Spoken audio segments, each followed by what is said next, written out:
Hi guys, welcome back to Maddie's Mood Swings. I know I haven't uploaded in like 2 weeks, but I've just been enjoying life, guys. But let's just jump right into today's video. I am going to talk about my family's reaction to the soft white underbelly interview that I did. And if you haven't seen it, the description to my story will always be in the link below, including my Instagram. So follow me on Instagram. And if this is your first time watching me, I hope you subscribe and stick around and give me a chance to entertain you. So let's just jump right into the video.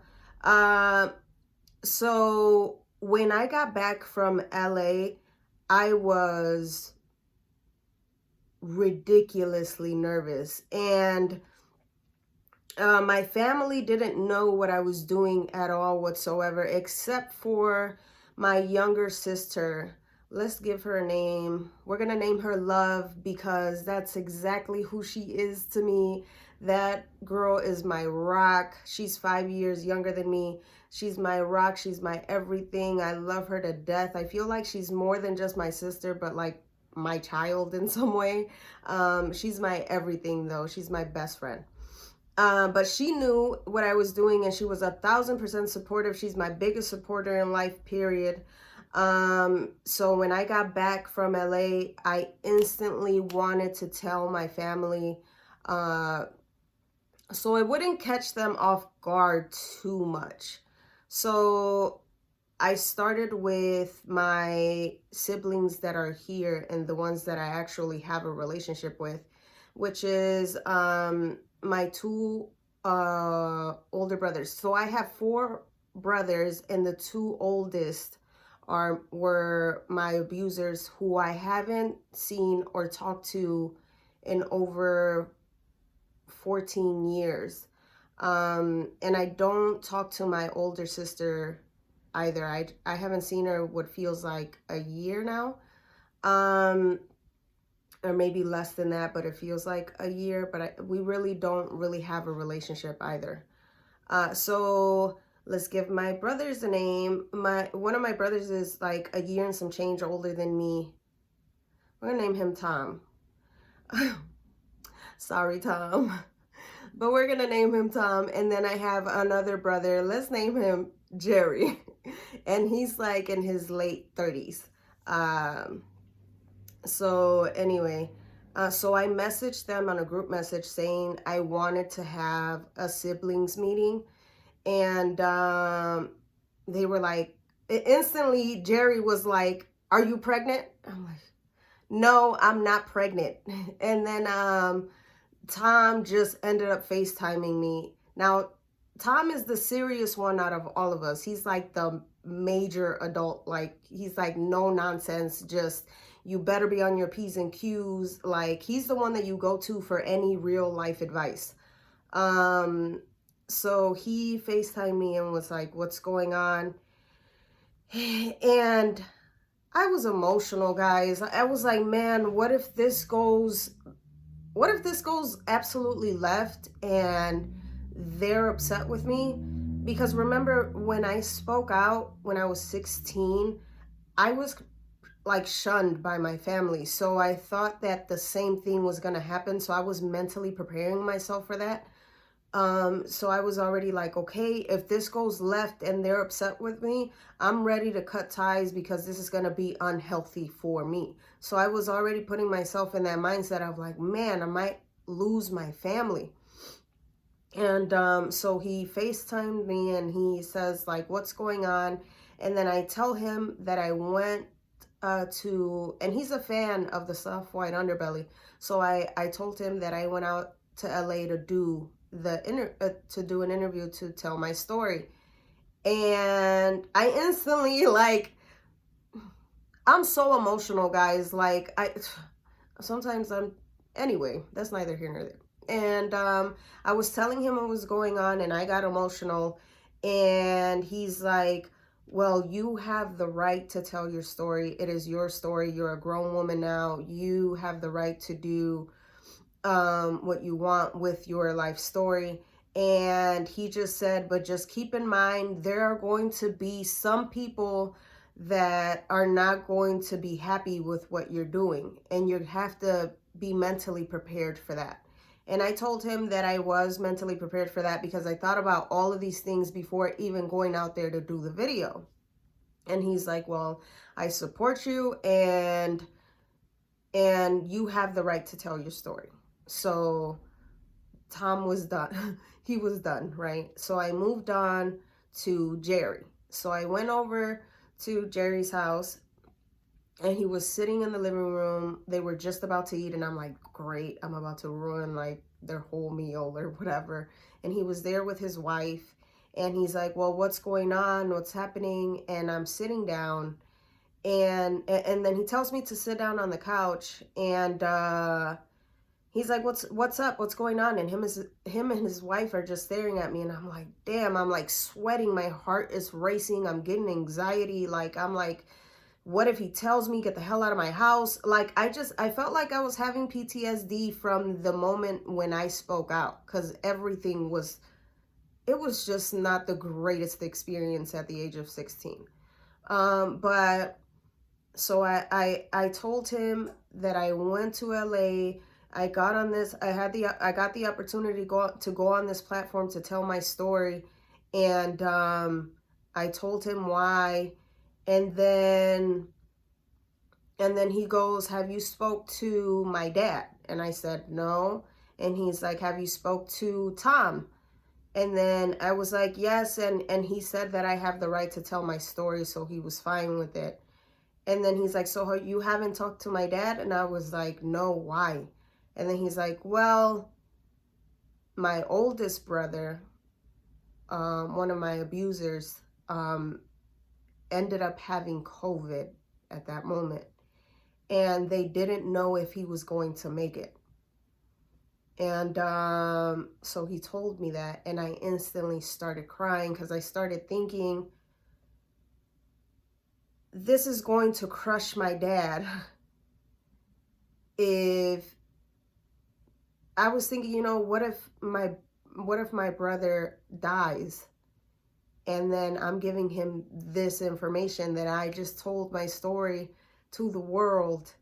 And like, I was thinking a million things, right? And then my brother Jerry snaps me out of it, and he's like, but do not let this make you feel guilty for what you've just done.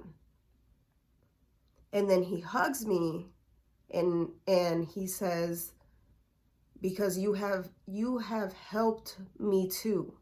Because I told him that I wanted to share this story to help those that have been abused, that feel like they don't have a voice, or that are not capable of sharing their stories quite yet. And he hugged me and said that I helped him.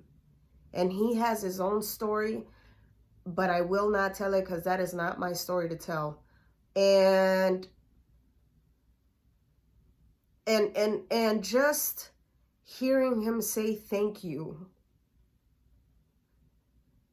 just hearing him tell me thank you for being brave enough to tell your story, and fully supporting me, and fully just having my back and telling me that I did the right thing, meant the absolute world to me. And to find out that it meant the absolute world to me. So then I'm like, okay, Jerry is good. And then so I moved on to my dad. Oh, and that was so, man, I was sitting in the parking lot outside of my dad's place, like just sweating.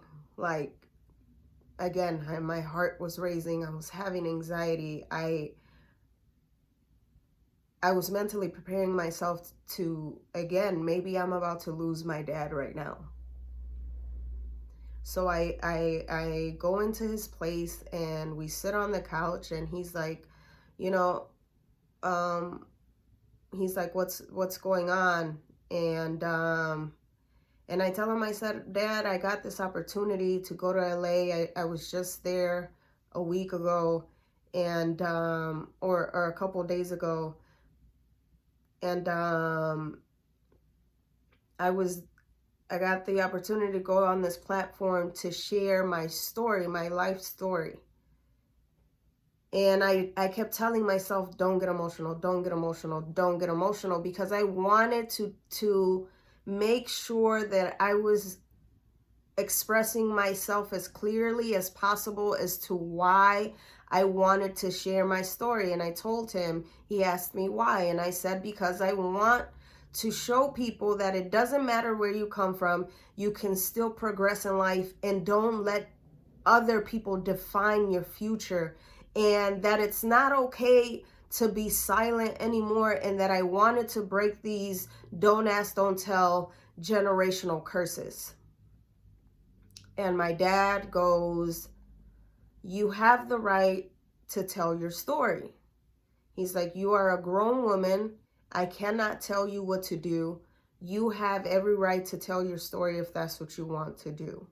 He said, but I want you to know that just like how you are my child, they are my children too, and I cannot choose one over the other.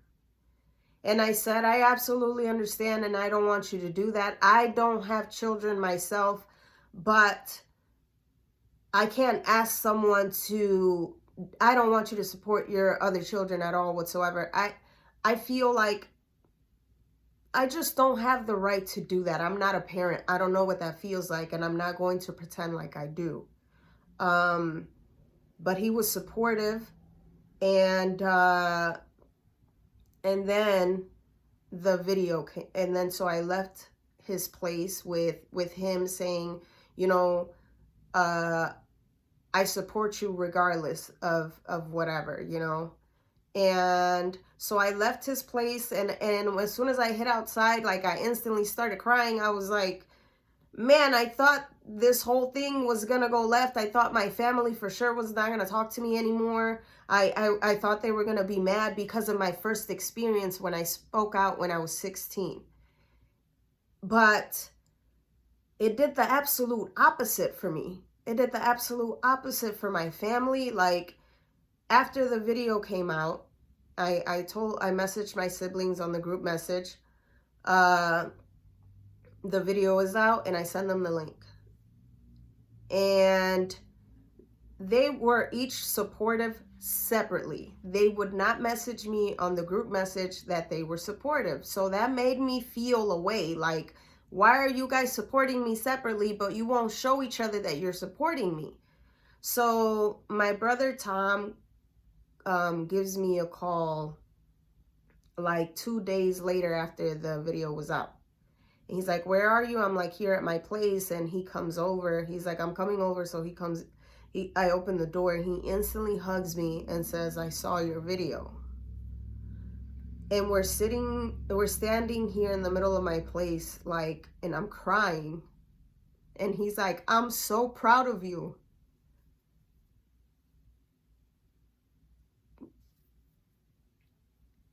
And then we sit. I'm like, all right, let's sit down. And he starts telling me that some of the things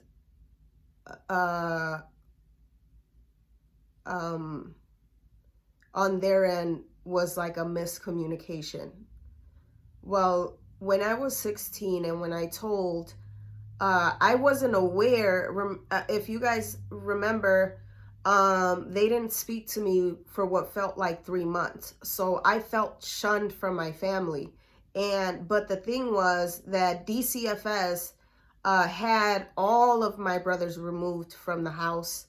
And Tom and Jerry had to go and stay with my mom and live with her, because the boys weren't allowed to be around me anymore after that. DCFS just removed them completely.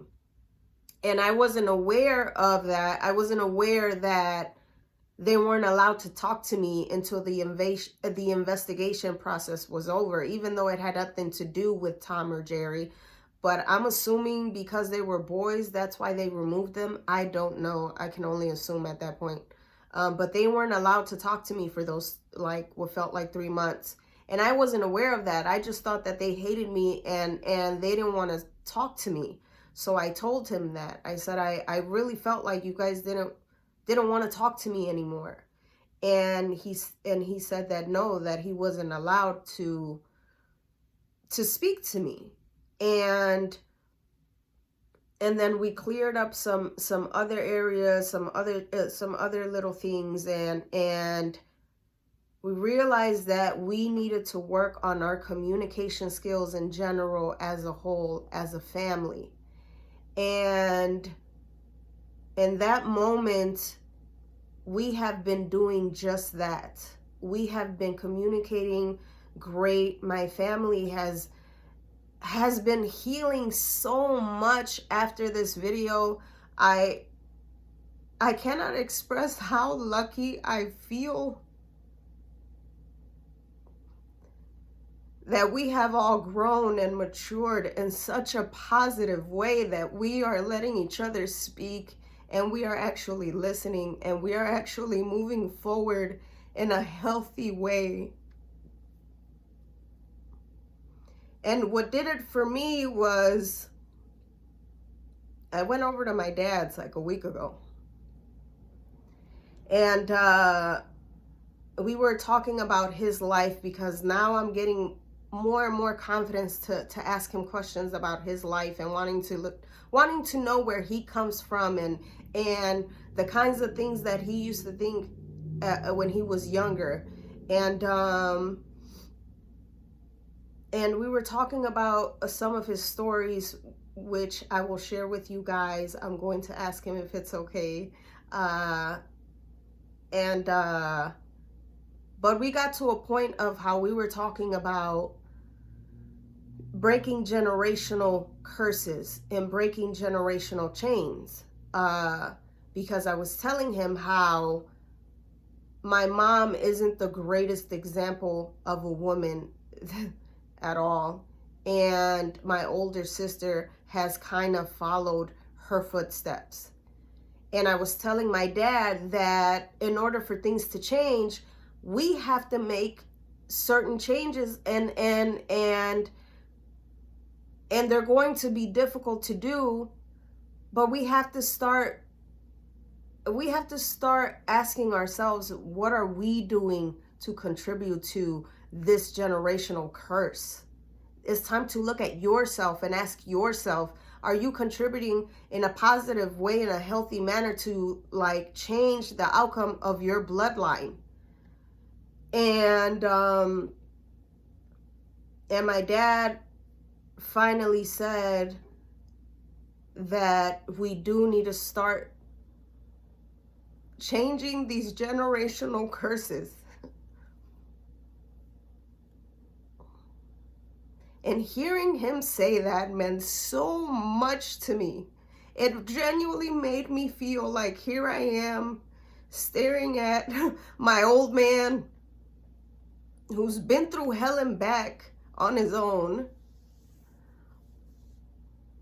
and who was raised in a super small town in Mexico, didn't have any education whatsoever, started working at the age of 7, and to hear him say it's time to change these generational curses, to hear this old man open his own mind up to realize that we do have a responsibility to change things. That is why I do what I do. So we can all grow and learn how to be healthy, and learn how to move on in a positive way, and live the life that you deserve and want, and change your family history for the better. So that is how my family reacted, guys. They are my biggest supporters, and I love them to death, and I adore them, and I cannot wait to see what the future holds for us, because we are communicating now.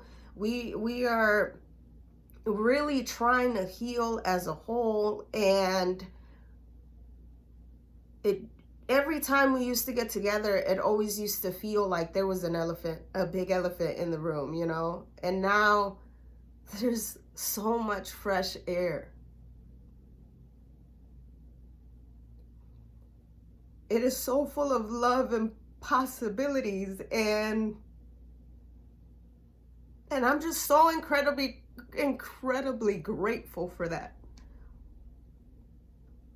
And I just want to say thank you to my sister Love for always being there for me, and always, no matter what situation I am in, because girl, I have been in some situations. She has always rocked with me, and I love you so much. Today is New Year's Eve, and I just want to say Happy New Year's Eve. I hope you guys have an amazing 2022 full of love and kindness, and just experience life to the fullest, and really work on yourself so you can better your life and your situation and your family as a whole. I just wish you guys all the love in the world. I love you so much, immensely. Have a happy fucking New Year's, and I love you. I love you guys. Thank you so much for always taking the time to listen to me. I appreciate you. Bye, guys.